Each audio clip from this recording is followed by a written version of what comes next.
Як і куды знік стары горад у Менску? Хто болей разбурыў, немцы ці саветы? І якую ролю ў гэтым адыграла НКВД? Адказвае доктар гісторыі Сяргей Абламейка з удзелам Сяргея Шупы.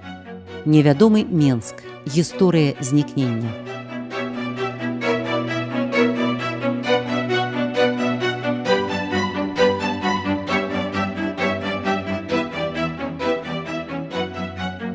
Добрый дзень, шановныя слухачы. У студыі Радыё Свабода я, Сяргей Абламейка, і мой калега Сяргей Шупа. Вітаю. Наш падкаст прысвечаны старому Менску. Гаворка ідзе пра маю ўжо напісаную, але яшчэ не апублікаваную кнігу «Невядомы Менск. Гісторыя знікнення». Нас, Сяргея, можна назваць дзецьмі менскага бруку. Мы абодва нарадзіліся і выраслі ў Менску і вельмі балюча перажываем паступовую страту нашым горадам свайго гістарычнага аблічча.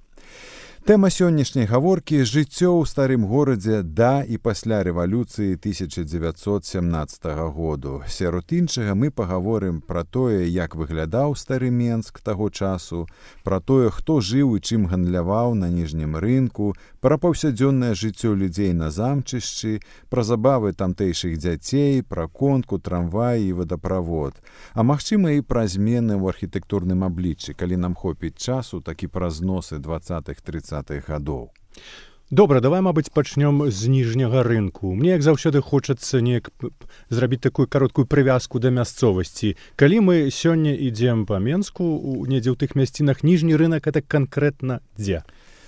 Сёння гэтая мясціна называецца пляц 8 сакавіка. Калі быць больш дакладным, значыць мост праз Віслач каля Траецкага прадмесця і мост на праспекце Пераможцаў. Вось паміж мостам на праспекце Пераможцаў над Нямігай, да моста над Свіслаччу каля Траецкае прадмесце, на праезжай частцы прыблізна існаваў гэты наш ніжні рынак.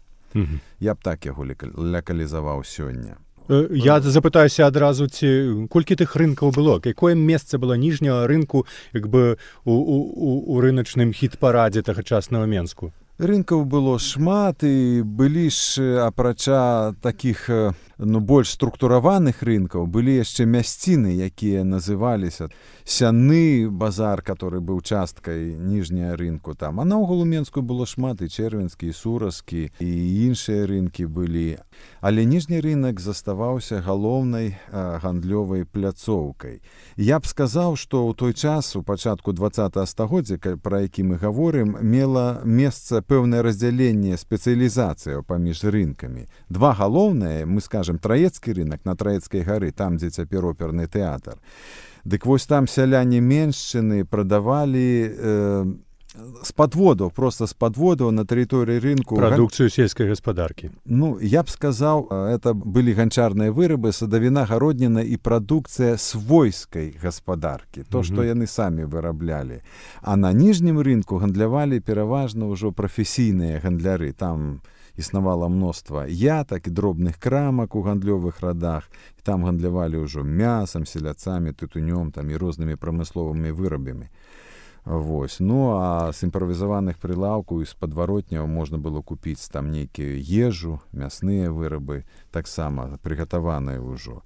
Калі мы гаворым пра ніжні рынак, бо это наша тэма нашага падкаста, дык у адной з манаграфіяў калектыўных, якую выпусціла Акадэмія навук, некалі пералічылі, што асабліва славілася на ніжнім рынку. Гэта былі пекарскія вырабы ніжняга рынку. А цётак, якія іх прадавалі, называлі пекаркі. Так, троху з польскім такім. Яны прадавалі постныя масляныя баранкі, там розныя сітніцы, крэнзелі, булкі, сухары розных гатункаў, куханы, гэта асобнага гатунку белы хлеб з маслам, кмінам, цыбуляй, таўкачыкі з грэцкіх крупаў і, урэшце рэшт, мноства бульбяных вырабаў, розныя картафляшкі, там, дранікі і ўсё такое. Калі апісваць ніжні рынак, то пры выхадзе з вуліцы Мясніцкай, Старамясніцкай або Старазамкавай, вуліца, якая вела на замчышча, там існаваў так званы смачны куток, тое, што мы сёння назвалі б нейкі пунктам грамадскага харчавання, і мы можам працытаваць для нашых слухачоў тое, як яго у другой палове 19 стагоддзя апісаў беларускі пісьменнік Павел Шпілеўскі. Близ Замкавой улицы есть так называемый смачный куток. И Шпилевский перекладая «вкусный угол». Нечто вроде обжорного ряда, где за 5 копеек серебром угощают крупником, супом из круп и куском говядины, также колдунами, пельменями и воловьей печенкой. Терминология фантастичная. Накрутил крупник, адразу стварае іншыя асацыяцыі. Ясно, мы ведаем, что это белорусский алкогольный напой народный. Пельмени — это немаведома што пельменіць і што тут такое. Ну, але маю увагу тут прыцягвае смачны кут. В тым сэнсе, што смачны куток — это беларускамоўная тэрміналогія. Так гаворыць пра тое, што беларуская мова жыва. Я яшчэ секунду, там яшчэ будзе далей нешта ад Шпілеўскага, так? Просто я ўжо другі-трэці раз чую смачны куток, мне гэта нагадвае Сараева, дзе ў Башчаршы, галоўным рынкавым цэнтры старым, ёсць таксама месца, якое называецца сладко-чоша, салодкі куток. І вось гэты салодкі куток — это таксама як бы цэнтр, ад якога разыходзяцца ўсе гэтыя канцэнтраваныя кругі смачнасці. Вось такая асацыяцыя. Але у маю увагу прыцягвае тут вось што італьянцы і знаўцы італьянскай кухні заўсёды ходзяць паесці на рынак. Аднойчы, калі ты бываеш у Італіі, у тым канкрэтным горадзе, то адну з вячэраў варта зрабіць менавіта ў рэстарацыі пры рынку, таму што на рынку заўсёды это свежае і гэта спецыфіка мясцовая. І вось мы бачым, што ў Менску тое самае было. То есть у гэтым сэнсе Менск быў паўнавартаснай часткай еўрапейскай цывілізацыі. Рынак такі стары традыцыйны, это ў нейкім сэнсе, можна сказаць, сэрца гораду, ці яго душа. І калі гэты рынак знішчыць, то гэты горад нешта істотнае страціць. Так, і таму мы бачым, што калі прыйшлі нямецкія салдаты, яны фатаграфавалі шмат здымкаў ніжняга рынку, бо і там гэты гандаль ішоў з рук, і з-пад палы, і там гандлявалі ўсім, месца абмену ўсяго і ўсім з усімі. Гэта, конечно, было сапраўды нешта накшталт грамадскага цэнтру гораду. Там быў пульс гораду. Так. Я тут яшчэ гучыць вельмі каларытна гэтае апісанне Шпілеўскага, яшчэ дадам таго каларыту, я недзе прачытаў, уже не памятаю у каго, як у халодныя зімы тыя гандляркі, я не ведаю, пекаркі ці хто там, дадаткова грэліся, калі не было там ніякіх ні каларыфераў, ні там, чым сёння грэюцца на халодных рынках. Тыя цёткі ў сваіх даўгіх, шырокіх спадніцах, яны проста бралі гаршчок з вуголлем гарачым і ставілі пад спадніцы недзе на падлогу, і гэтае вуголле грэла, і яны так цэлы дзень маглі сабе сядзець і прадаваць там свае тавары. Рызыкоўны спосаб, я б сказаў, але... Тут можна было працягваць, але, мабыць, не будзем мы тут... Шыкоўная падрабязнасць, сапраўды. Але, ну, мабыць, Шпілеўскі — это недзе сярэдзіна мінулага, мы яшчэ ў 20-м стагоддзі. Это 50-х гады 19-го, па-за мінулага стагоддзя. А ці ёсць нейкія навейшыя апісанні? Так, рынку. Конечно, яны захаваліся, і мы можам дапамагчы нашым слухачам адчуць менскую атмасферу, напрыклад, 1918 году, у тым ліку атмасферу старога гораду. Вось як Менск у лютым 1918 году апісваў карэспандэнт нямецкай газеты «Берлінер» Тагесблат обер-лейтенант Гофман. Мы ведаем, што ў лютым 1918 году ў Менск прыйшла 10-я нямецкая армія, Менск быў акупаваны немцамі. Дык вось цытата з этой газеты. «Вось доўгачаканы Менск. Конка, дрожкі ў вялікай колькасці, прыгожы чыгуначны вакзал, але ж гэта яшчэ прадмесце. Высокія званіцы цэркваў ды іншыя камяніцы абяцаюць большае. Ходнікі цэментаваныя, радзей драўляныя, вялікія крамы і прадстаўнічыя будынкі. Словам, вялікі горад. Нават прыбіральшчыкі вуліцаў за працай». Зноў мы ўжо гаварылі з табой некалькі разоў. Зараз ён скажа, што ў Менску вельмі чыста. Так. Ён тут і кажа. Вуліцы чысцюткія, і насельніцтва сустрэла нас ветліва. Жыхары добра апранутыя, дамы па апошняй модзе, зноў мода, высокія абцасы, добра скроеныя футары, зграбныя прычоскі і капелюшы. Мы цытавалі 70 гадоў перад гэтым Сыракомля. Чысты Менск, модна апранутыя. Прыязджае зусім іншага боку, з Берліну немец і кажа: чысцюткія вуліцы, дамы вельмі модна апранутыя, прыгожыя. Далей ідзем. Зірнем вітрыны крамаў, і чаго толькі тут няма. Мыла розных гатункаў, ікра, кава, гарбата, міндаль, скуры і сукно. Усё, што душа можа пажадаць. Хоць кошты вышэй, чым у Берліне. Вялікай папулярнасцю у пакупнікоў карыстаецца ніжні рынак, дзе можна купіць усё. Вось стаіць мужык, які прадае боты. Ён утульна уладкаваўся на бліжэйшай лесвіцы на вуліцы і тым самым эканоміць на аплаце за месца. Па ўсім кірмашу снуюць гэбраі і гэбрайкі, якія прапануюць свой тавар, нярэдка надакучліва прыстаюць да пакупнікоў. Паўсюль бруд і смурод, пры гэтым побач спакойна прадаецца ўсё, што заўгодна, ці гэта ношаная сукенка, ці старое жалеза, стручковыя плады, ці кава. Журавіны, мяса, рыба, галентарэйныя тавары ці ганчарныя вырабы.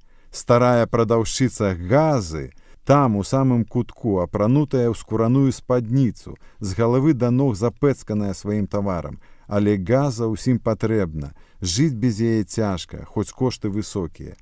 А там вось кіргіз-кветачнік, які прадае свае папяровыя кветкі і сцяжкі.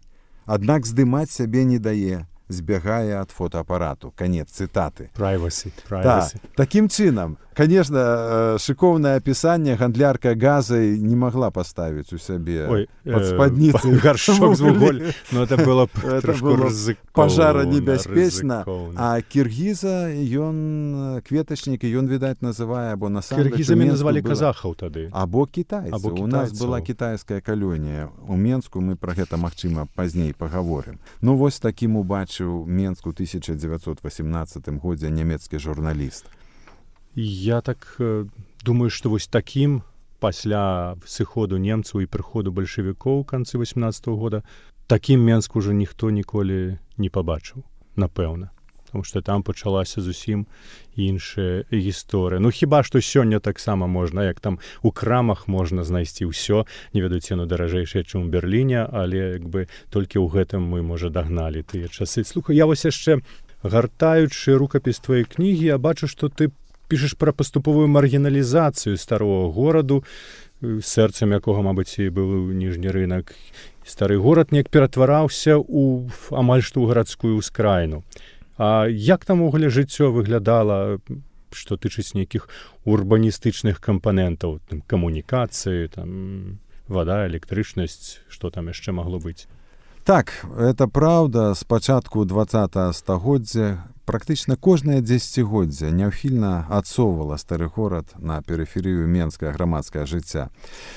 Цэнтр гораду ўсё болей перамяшчаўся на Захар'еўскую, а якая пасля рэвалюцыі стала называцца Савецкая, а сёння завецца праспектам Незалежнасці. Дарэчы, ужо ў 18-м годзе гэта відаць з той цытаты, якую мы толькі што прывялі, і той обер-лейтенант Гофман пісаў, што шпацаравалі найбольш на Захар'еўскай і губернатарскай. Дык вось наконт гэтых выгодаў. У Менску ў 1892 годзе была пушчаная конка. Дык вось адна з яе ліній прайшла проста па ніжнім рынку. А вось калі праз амаль 40 гадоў у 1929 годзе ў Менску быў пушчаны трамвай, дык ніжні рынак трамвай ужо абыходзіў. Гэта якраз паказвае, што статус быў як бы страчаны. І ён па сённяшняй вуліцы Богдановича ішоў па новапабудаваным мосце каля былой другой бальніцы, адразу на вуліцу тады Бакуніна. Дарэчы, тая лінія захавалася фактычна да 60-х, 70-х гадоў. Так. Калі моя маці была цяжарная мной, і яна-то якраз працавала на Богдановича і ездзіла на гэтым трамваі, так што мне ў такім стане эмбрыянальным давялося дзясяткі ці сотні разоў праехаць па гэтай вуліцы Бакуніна і па гэтым мосце. Тады праз пляц Волі, плошчу Свабоды і па інтэрнацыянальнай яны ішоў туды кудысьці, так? І па Урыц.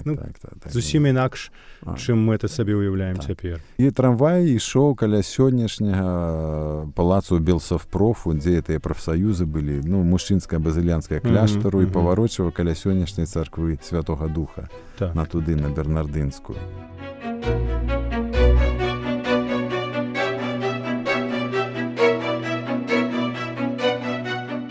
Невядомы Менск. Гісторыя знікнення. Сяргей Абламейка абмяркоўвае свае архіўныя знаходкі з Сяргеем Шупам.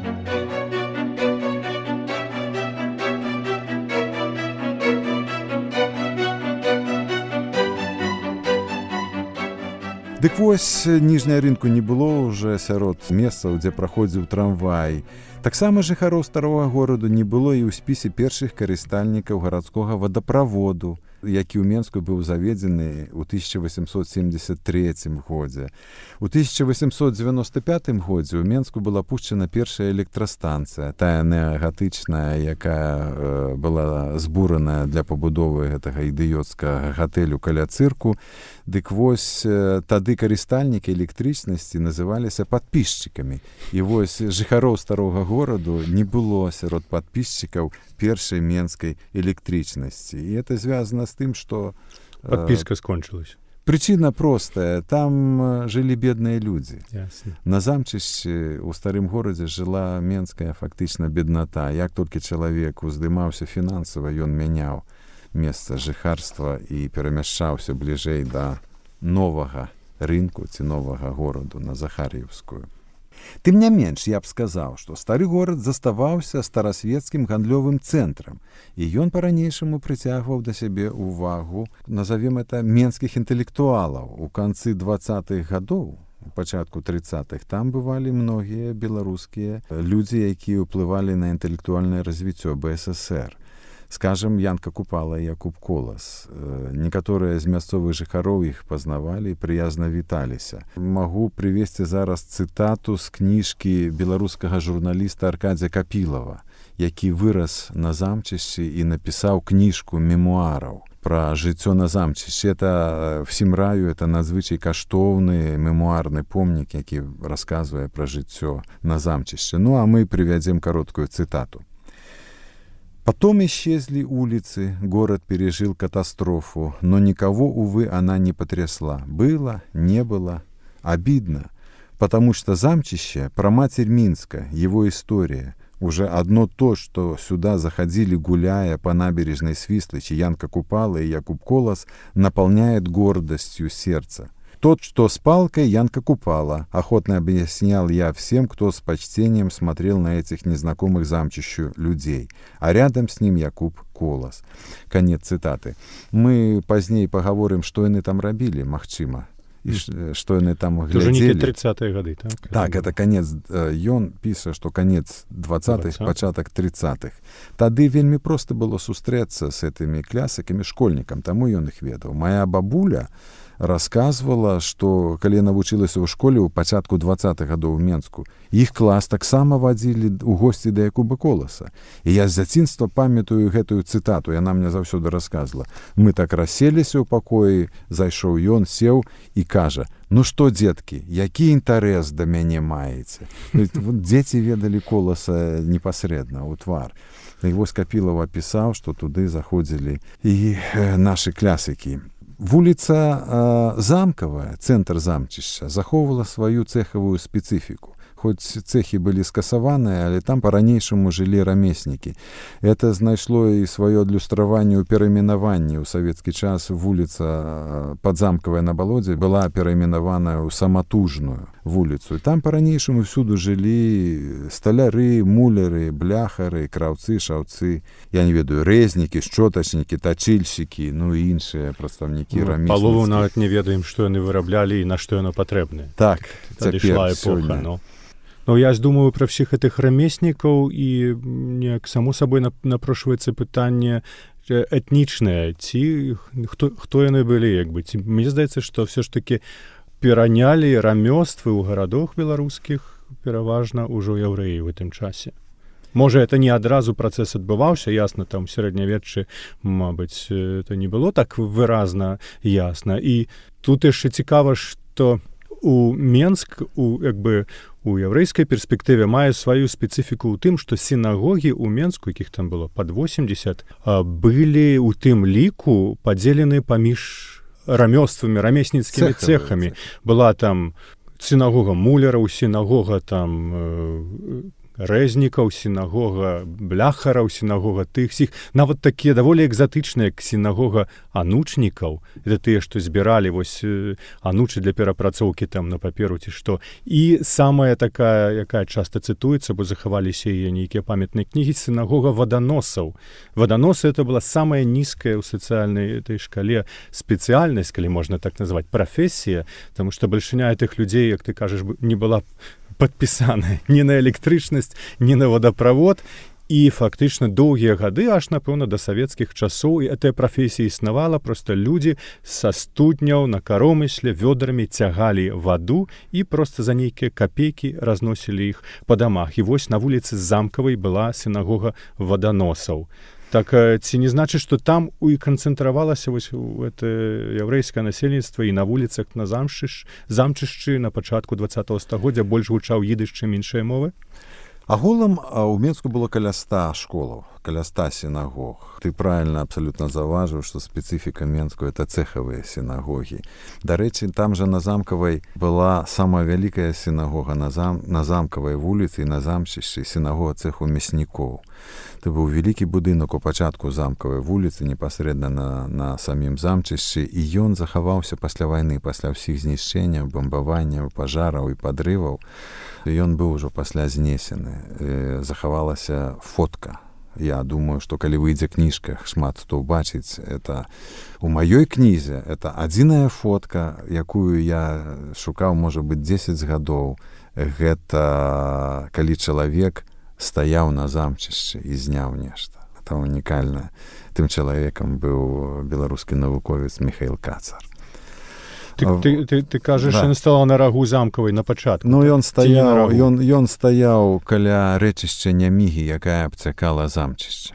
І зрабіў кадр на ўсё, што асталося у бок сённяшняга пляцу Волі. Вось, і захапіў всю трасу вуліцы Замкавай, якая яна захавалася пасля вайны. І там гэты дом стаяў. І там ён, да, это дом з калонамі, там партал, у яго быў такі портык, калоны. Это, чакай, кніжка Капілава называецца «Замкавая 2/7». 7. Гэта нейкі іншы дом? Гэта Замкавая 5, по-моему. Мы гаварылі ўжо ў мінулыя нашы гутаркі, што у другой палове 19 стагоддзя габрэі сталі пераважаць у цэхах. Але яны 100% ніколі не складалі. Два аўтары сур'ёзна пісалі на гэтую тэму. Это быў Александр Ельскі, які пісаў спецыяльны тэкст пра цэхі, а ў 20-е гады быў сур'ёзны гісторык беларускі Рак, які напісаў працу пра беларускія цэхі. Вось, яны займаліся спецыяльнымі падлікамі. Такім чынам, больш за 80% габрэяў ніколі не было ў цэхах, а цэхі пасля былі скасаваныя. На першы погляд гісторыка, які цікавіўся замчышчам, ніяк не менш за 50% там жыло, магчыма больш, бо скажем, але спецыяльнымі падлікамі я не займаўся і ніхто не займаўся. Вось, магчыма, большасць жыхароў замчышча былі габрэі, але мы не можам сказаць 60, 70 ці 80%. Але сам Капілаў, які быў габрэем, апісваў гэта так, што на замчышчы гучалі 3 мовы: расейская, беларуская і габрэйская. Але таксама жылі яшчэ і палякі. Ён казаў, што там былі і мясцовыя палякі таксама жылі. Але большасць насельнікаў замчышча, ён пісаў, маглі падтрымаць гаворку на ідзіш, на расейскай і на беларускай мове. І ў яго кнізе нават ёсць цытаты, як старыя габрэйкі размаўлялі з негабрэямі на беларускай мове. Ён там прыводзіць это вельмі цікавая рэч. Такім чынам, замчышча это быў менскі такі Вавілон і срэз, этнічны срэз Менску, якім Менскі быў. Менск такім горадам і быў на той момант. Ты на пачатку, калі пералічаў тэмы ці падтэмы сённяшняго падкасту, абяцаў расказаць пра падрабязнасці пабытовага жыцця на замчышчы. Адкуль паходзяць гэты дэталі? Я пачытаў нейкія ўспаміны, пачытаў газеты. У тых газетах даволі часта можна было сустрэць, што там ці ў іншым месцы абваліўся дом, абвалілася сцяна, не зроблены рамонт, выпала там в акно, ваконная рама. Все гэта можна знайсці ў тагачасных газетах. І, адпаведна, можна было скласці. Я пастараўся скласці ў кнізе такі невялічкі на некалькі сторонак апісання побытавага жыцця. Гэта была ўжо перыферыйная частка ў 20-е гады, ў 30-е, і гэтая перыферыйнасць абумовіла характар жыцця насельнікаў.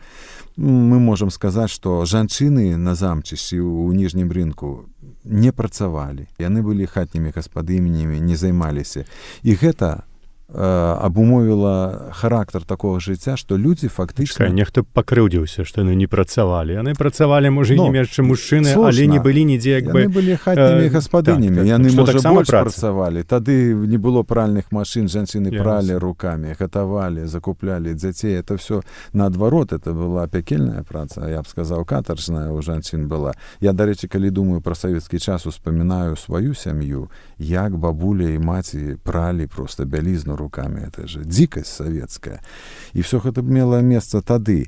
Дык вось, жанчыны з раніцы куплялі прадукты, ішлі на траецкі рынок, куплялі этую садавіну, гародніну, а вяртаючыся праз ніжні рынок бралі ўжо рыбу, мяса, селядца, все, што трэба было рабіць. Сведкі кажуць, што была неверагодная блізкасць паміж людзьмі. Скажам, пазычалі адзін аднаму харчы. Скажам, не было бурака, а трэба было рабіць гефілте фіш, фаршираваную рыбу, так можна было пазычыць, цыбулю, яйка і все такое. Назаўтра абавязкова аддавалі. Не замыкалі на замкі сваё жытло, кватэры. Праводзілі разам вечар на замчышчы і ў траецкім прадмесці, і на замчышчы вечар это быў час такі грамадскі. Радыёкропкі з'явіліся на менскім замчышчы і ніжнім рынку ў сярэдзіне 30-х гадоў. Адпаведна, грамадскае жыццё адбывалася на вуліцы вечарам. І вось відавочцы апісваюць, што модным было, агульнапрынятым было, калі жанчыны выходзілі і спрысквалі ходнікі вадой, каб прыбіць пыл, пасля выносіліся крэслы, все насельніцтва гораду. Это было не ў двары, а на ходніку перад домам. Людзі сядалі і пачыналі абмяркоўваць навіны гэтага дня. І палітычныя, і побытавыя, у каго што здарылася. Ну, я б хацеў пасядзець і паслухаць, як гаварылі беларусы, расейцы, палякі і габрэі, значыць, як яны абмяркоўвалі менскае жыццё. Мне давялося такое пачуць ужо у канцы 60-х, пачатку 70-х гадоў, калі я бываў на нямізе сваёй бабуляй, якая магла падтрымаць таксама часткова на ідзіш размову, была беларуская, сябравала з габрэйкамі. Што мы скажам пра ніжні рынок, спецыфіка не памянялася. Там таксама гандлявалі, толькі, канешне, у будынку, які знаходзіўся на месцы былога Баніфрацкага кляштара, это паміж Зыбіцкай цігандлёвай і Казмадзім'янаўскай, на паўднёва-ўсходняй ускраіне ніжняй рынку стаяў будынак, у якім была вельмі папулярная хлебная крама «Колас», дзе прадавалася спецыфіка Менска, сытны хлеб, і была вядомая крама «Тарксін». Вось. А насупраць золата. Скуплялі золата і прадавалі. Это торговля з іностранцамі. Тарксін. Угу. А на другім баку ніжняя рынка з боку замчышча была вельмі вядомая менская крама акуня. Там это рыбная крама акуня. Это галоўныя такія кропкі, тапаграфія ніжняя рынку. А гандлявалі ўсім тым, пра што мы ўжо гаварылі, і тымі куханамі, і все гэта прадавалася па-ранейшаму на ніжнім рынку. Нават моя бабуля ў пачатку 20-х гадоў ваду там прадавала, зарабляючы сабе грошы на баранкі або цукеркі, так, па капейцы за конаўку, як яна казала. Менскія дзеці старога гораду нікуды не выходзілі, это быў цэлы свет. Мы ўжо гаварылі або не гаварылі. Шчыльнасць забудовы старога гораду была самая вялікая ў Менску, і гэта крытыкавалі пасля савецкія архітэктары. Яны казалі, што немагчыма было забяспечыць нармальныя санітарныя ўмовы, бо шчыльнасць забудовы кварталаў старога гораду даходзіла да 80 і болей процентаў. Это значыць, там былі вельмі шчыльныя двары, которые злучаліся рознымі праходамі, і вот дзеці, і Капілаў гэта апісвае, іншыя, бавілі час вот у гэтых дварах. Ну, або кралі у татар на татарскіх агародах розную моркву, гуркі там, тут же іх мылі ў Свіслачы, а абзіралі шклом, ели, зімой каталіся на санках з этой же гары замкавай, на Свіслач, на лёд. Рыбу лавілі з моста. Як бы мусім папярэдзіць слухачок, бо не спрабуйце паўтарыць гэта ў рэальнасці. Сёння немагчыма не памыць моркву ў Свіслачы, не катацца на санках па лёдзе. Але месца, па якім я асабіста тужу, і дзе б я хацеў пабываць, то я бы хацеў пахадзіць дварамі ў квартале паміж Казмадзем'янаўскай і школьнай вуліцамі. Гэта была фантастычная мясціна з шэрагам праходаў і нават такім завулкам адным, который там быў. Або мне вельмі б хацелася трапіць, ідучы па школьнай уніз, праз Новамясніцкую на Замкавую дварамі. Там былі праходы, проста тужыш па тым, што гэтага няма. Сёння там шырокія прасторы, пляцы, лесвіцы, і няма душы. І нічога не нагадвае. Апошняе тады на сёння пытання, да якога часу гэты ніжні рынак фактычна праіснаваў? І фізічна, калі ён там яшчэ стаяў, і як бы функцыянальна, калі ён яшчэ быў рэальна рынкам. Калі это скончылася? З прыходам фактычна савецкіх уладаў ніжні рынак заставаўся часткова гандлёвым месцам у часы акупацыі, хаця это ўжо быў больш натуральны абмен, і паколькі сялянам было ўжо цяжка туды ехаць, гандаль быў на Сураскім рынку, часткова з сялянамі, але нешта там яшчэ мянялі, але толькі ў пачатку акупацыі. У пачатку там быў пажар, пасля тэрыторыя Нямігі і замчышча часткова трапіла ў гета, пасля зноў былі бамбаванні, пажары, і там ужо як бы жыццё заняпала. І калі прыйшлі саветы, там аставаліся фрагменты забудовы, але ўжо там ніхто не гандляваў. Большая забудова замчышча, все, што аставалася на ім, была знішчаная ў 1956 годзе, калі старшыня Савета міністраў Беларусі Кірыл Мазыраў падпісаў распараджэнне аб пачатку будаўніцтва дому спорту «Працоўныя рэзервы». Тады замчышча было скапана, і вся забудова, якая там заставалася, была прыбраная фактычна. Пасля гэтага нічога няма. На гэтым практычна сканчваецца гісторыя ніжняга рынку і замчышча. На сённяшні дзень пра замчышча нагадвае назва прыпынку грамадскага транспарта на пляцы 8 сакавіка, якая так і называецца замчышча. Гэта адзіны такі тапонім Менску, які нагадвае пра стары горад.